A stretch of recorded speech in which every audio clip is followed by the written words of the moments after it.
Disclaimer: this is the first review I've ever written, so please adjust your expectations accordingly. That said, I hope you enjoy the review. The guys over at Tribute Games have done it again.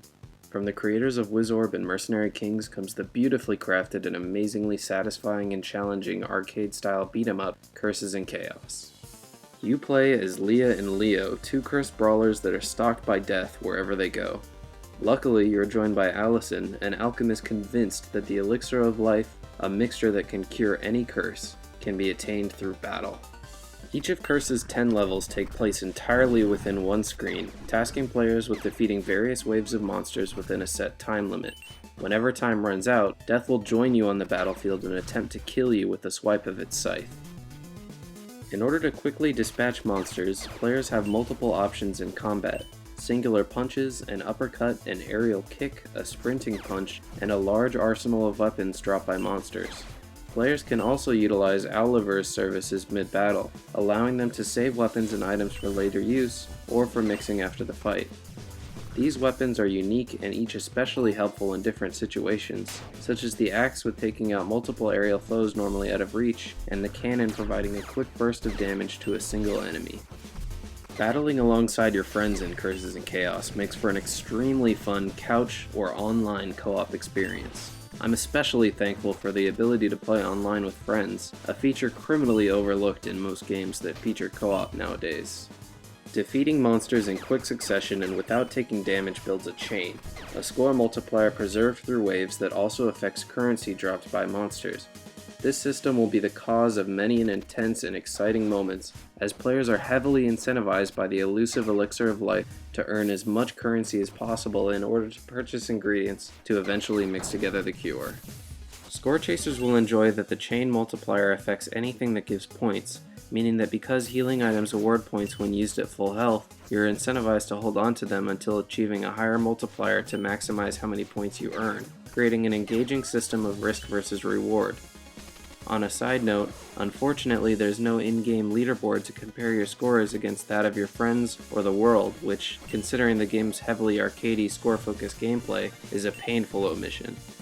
Keeping your chain is also made challenging and interesting by the large variety of monsters. Some simply walk from one side of the screen to the other, some fly above you only to swoop down and attack, and others burst up from underground in an attempt to surprise you, and much more.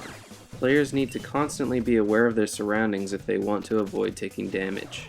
My largest frustration with the game came with two of these enemy types: enemies that teleport and enemies that quickly swoop by carrying spells.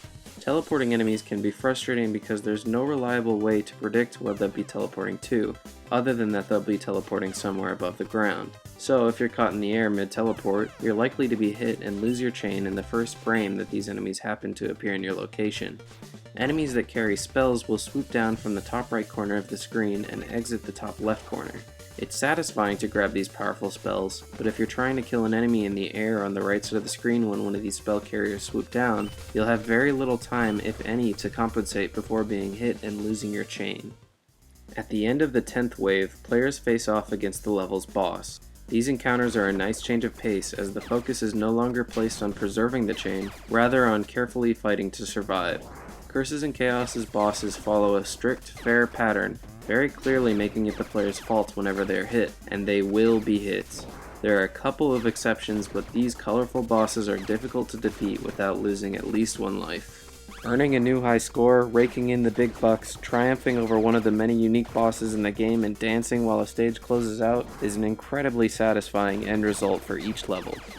And that's right, you can dance. But that's not all, because dancing earns you points throughout the level, and is also affected by your chain like everything else. More games should have silly and fun mechanics like this one. The ability to earn points by dancing in between defeating monsters ties in perfectly with the game's awesome soundtrack.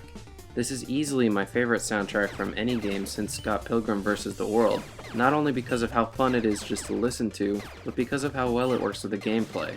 There were quite a few times that I found myself bobbing my head to the beat of the soundtrack while transitioning between defeating a horde of monsters to a high score earning dance. The upbeat music perfectly complements the signature Tribute Games art style as well, causing retro nostalgia to swell and the bright colors to pop. When you're not brawling in Curses, you're practicing alchemy. The mixing system in place is much deeper and more robust than I expected, with an entire grimoire to be filled out. And luckily, there's no real trial and error here. Mixing things that don't go together will produce junk, so viewing the grimoire provides a very clear explanation of what you'll want to be mixing together. The results of these combinations are not minor either. They play an essential role in completing the game, as this is the system you'll need to use in order to make the Elixir of Life and cure your curse, among other endgame goals. The ability to buy and sell items that you've discovered from the shop ensures that mixing doesn't become a tedious grind, especially if you're good at fighting monsters and keeping up a chain. Instead, it remains a near consistent source of discovery. In my own speedrun of the game, I was almost able to create the Elixir of Life before the final boss without replaying a single level. If I had been more successful in keeping a chain going in the later, more challenging levels, I could have easily done this and improved my time. The deep systems involved in both combat and mixing, combined with the near-perfect soundtrack and eye-catching retro art style of Curses and Chaos, all come together to create a game that is almost impossible for me not to recommend. There are a few issues like the omission of leaderboards and a couple of borderline unfair enemy patterns that are easy to overlook, but if you're looking for a fun game to play with friends, an action arcade challenge, or simply something to kill time for 15 minutes or 15 hours, Tribute's Curses and Chaos is an excellent choice. So yeah, this game would fit right in an arcade, and I am so jealous of these kids.